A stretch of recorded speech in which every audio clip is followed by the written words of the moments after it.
Behind closed doors, every single human being on this planet does at least one thing so bizarre, so private, and so absolutely socially destructive that if it were ever caught on a hidden camera, you would have to change your name and move to a remote cave in the Himalayas.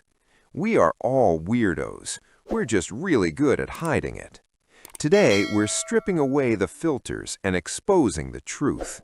From the fridge portal to bathroom mirror Oscars, here are 10 things people only do when the world isn't watching. Number 1. The refrigerator boredom portal. Most people think the refrigerator is an appliance designed to preserve food at a specific temperature. They are wrong. When you're alone, the refrigerator becomes a magical portal for existential boredom. Think about your behavior on a rainy Tuesday night. You aren't actually hungry, you just finished dinner 20 minutes ago, and yet you find yourself wandering into the kitchen like a moth to a light bulb. You swing open that heavy door, bathing your face in the cold LED glow, and you just stare. You analyze the contents with the focus of a diamond appraiser. You look at the same jar of crusty gray pickles, the half-empty bottle of expired ranch dressing, and the single lonely lemon rolling around in the crisper drawer. You know there is nothing new in there. You bought the groceries. You know exactly what is behind that door. Yet you sigh, close the door, and walk away. But here is the unhinged part.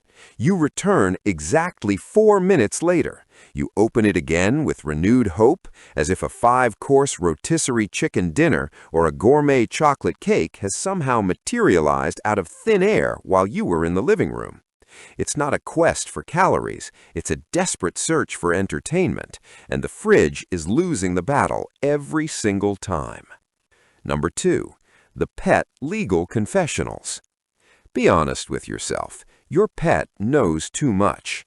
If dogs or cats ever developed the ability to speak human languages, the blackmail industry would become the largest economy on Earth. When the door is locked, you stop treating your pet like an animal and start treating them like a high-priced therapist who is legally bound by client privilege. You find yourself explaining your most complex adult problems, your crippling credit card debt, your workplace feuds, your deep-seated fear of failure, to a creature that spent the last 20 minutes trying to eat its own tail. But it's not just what you say, it's how you say it. You use a high-pitched, manic voice that sounds like a helium addict trying to narrate a soap opera. You look into those big, vacant eyes and say, "Does mommy need to diversify her 401k? Yes, she does. Who's a good financial advisor? You are." And the moment that dog tilts its head or the cat blinks slowly, you genuinely believe you've received profound, life-altering wisdom. You are essentially a crazy person talking to a roommate who drinks out of the toilet and licks the carpet. Number 3. The cooking show for no one. The moment you start making a sandwich alone, you aren't just a person making lunch. You are the star, executive producer, and head chef of a world-renowned cooking show with a viewership of exactly 0. You find yourself narrating every move with unnecessary theatricality. You pick up a butter knife and whisper to the imaginary camera, "Now notice the wrist action. We want an even spread of the mayonnaise, right to the edges. This is where the flavor lives, people." You add dramatic pauses, you hold up the jar of peanut butter to an invisible lens for a product close-up. If you successfully flip a pancake or toss a grilled cheese without dropping it, you wait for the applause that never comes. You've turned a basic survival task into an overproduced BBC special. The toaster oven isn't impressed by your plating technique or the way you garnished your instant ramen with a single sad piece of green onion, but in your mind, you're one step away from a Michelin star. Number 4. The bathroom mirror Oscars. The bathroom mirror is the only witness to a version of you that belongs in a high-security psychiatric ward. It's not just about singing. Everyone sings. It's the acceptance speech that is truly unhinged. You stand there, dripping wet in a tower or holding a hairbrush like a trophy, and you accept an imaginary lifetime achievement award. You have tears in your eyes. Your voice quivers as you thank people who haven't spoken to you since middle school. You practice the humble shock face, the one where you pretend you didn't know you were going to win, even though you've been practicing this exact speech for 40 minutes. You wave to the audience, which is actually just your shower curtain, and deliver a moving monologue about staying true to your craft. It is Oscar-caliber method acting performed for an audience of tile grout and a damp bath mat. If a neighbor peeked through the window at that moment, they wouldn't see a star. They'd see a person having a full-blown conversation with their own reflection. Number 5. The forensic armpit inhale.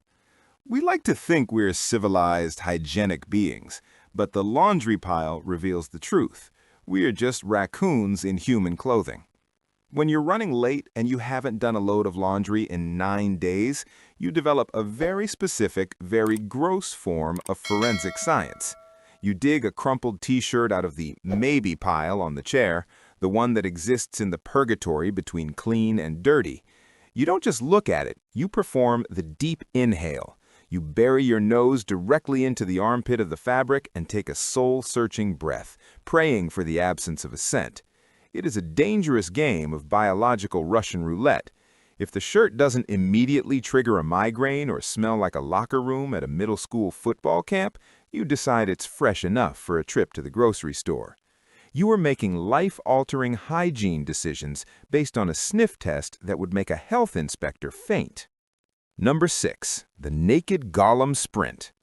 Forgetting a towel is a mistake you only make once every few months, but when you do, it transforms your own home into a lethal high-stakes stealth mission. The water stops, the realization hits, and suddenly your hallway is a no-man's land. You have to exit the bathroom and sprint to the bedroom, but you can't just walk. You transform into a pale, shivering, wet version of Gollum from Lord of the Rings. You crouch low to the ground, scurrying past windows and open doors, terrified that the neighbors or a random delivery driver might choose this exact 3-second window to look in. For those few moments, you are the most vulnerable creature on the planet. Your heart is pounding, your skin is covered in goosebumps, and you are moving with the tactical precision of a Navy SEAL. All because you're too embarrassed to let the UPS guy see a blurry flash of your birthday suit. Number 7. Winning arguments with ghosts. The shower is the primary battlefield for the most intense intellectual debates in human history. The only problem? Your opponent isn't there, and the argument happened in 2004. You stand there aggressively soaping your hair while verbally eviscerating a former boss or an ex-boyfriend. You finally deliver the devastating, witty comeback that you were too stunned to say at the time. Oh, you think the report was late, Karen? Well, maybe if you spent less time at the water cooler and more time on your own spreadsheets, we wouldn't be in this mess. You are wet, you are naked, and you are screaming at a wall of steam. You won the fight. You destroyed the ghost of your past. But when you step out of the shower and realize you've been talking to a plastic shower head for 20 minutes, the victory feels a little hollow. Number 8. The self-destructive dermatologist. Give a human being a magnifying mirror and 40 minutes of privacy, and they will systematically attempt to destroy their own face. You enter a trance-like state, you lean in so close to the mirror that your breath fogs the glass, and you begin the search and destroy mission. You start squeezing pores that were 1,000% invisible to the naked eye 2 minutes ago. You become convinced that a tiny microscopic bump is actually a subterranean monster that must be removed at all costs. By the time the trance breaks, you leave the bathroom looking like you lost a bare-knuckle brawl with a hive of angry bees. Your forehead is red, your nose is bruised, and you promised yourself you'd never do it again. You are lying. You'll be back there next week with a pair of tweezers and a dream. Number 9. The sink goblins and forbidden foods. Table manners are a performance we put on to convince the people we love that we aren't feral. When you're alone, the plate becomes an optional suggestion. You find yourself standing over the kitchen sink, hunched over like a gargoyle, eating cold spaghetti directly out of a Tupperware container with your bare hands. Why? Because washing a fork takes 7 seconds, and that is 7 seconds you aren't willing to lose. You also start inventing forbidden foods. You create combinations that should be punishable by international law. You dip a slice of American cheese into a jar of chocolate frosting. You put pickles on a peanut butter cracker. You do this because there is no one there to judge your soul or call the health department on your stomach. It is the culinary version of a fever dream, and it tastes like pure, unadulterated freedom. Number 10. The Digital Private Investigator. Finally, we have the deep scroll. You start by checking your own notifications, and 45 minutes later, you're looking at the 2016 vacation photos of your high school chemistry teacher's second wife's sister. You aren't just looking, you're analyzing. You're checking the background of photos to see what kind of car they drive. You're looking at the tagged locations to see where they go for brunch. You have become a top-tier digital private investigator with a specialized focus on people you will never meet. The entire time, you are living in a state of constant, paralyzing fear, the accidental double tap. One stray thumb movement on a photo from 5 years ago, and your life is effectively over. You'd have to throw your phone in a lake, change your identity, and move to a different hemisphere to escape the shame of being the person who likes old photos. It turns out we're all just a bunch of goblins pretending to be adults. If this list made you feel a little less alone in your weirdness, do me a favor and smash the like button. It helps the algorithm find more people like us. I want to hear your personal unhinged habit that I didn't mention. The most bizarre comment gets pinned.